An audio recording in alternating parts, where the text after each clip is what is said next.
Arrivé il y a seulement 2 mois au centre de Orang-Outang Island, dans le nord de la Malaisie, Hiroshi fait encore figure de petit nouveau. S'ils employaient le nourrice au biberon, c'est d'après eux parce que sa mère refuse désormais de le nourrir.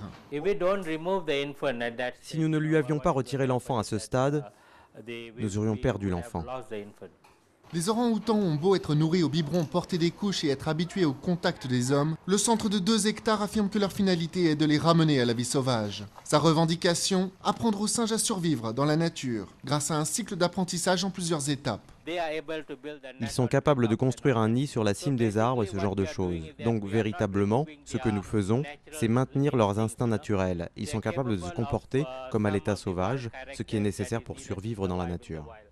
Mais pour les groupes de défense des animaux, le centre est plus un zoo qu'un refuge. Ils l'accusent de vouloir utiliser les orang-outans, une espèce en voie de disparition, à des fins purement touristiques. Dans la forêt, les animaux s'assument sans problème.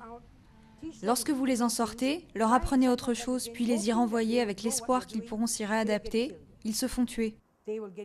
Ils se font tuer ou ils meurent de faim car ils ne sont plus capables de chercher de la nourriture. Ils sont habitués à ce qu'on leur en donne. On estime que les orang-outans ne sont plus que 50 à 60 000 à vivre à l'état sauvage. 80% d'entre eux en Indonésie et le reste dans la partie malaisienne de Bornéo.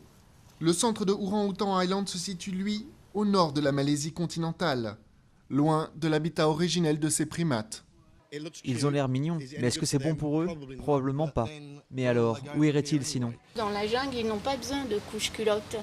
Donc c'est un peu, pour moi, ridicule. Mais en attendant la fin de la tempête médiatique, les touristes continuent d'affluer à Orang-Outang Island pour que les affaires continuent.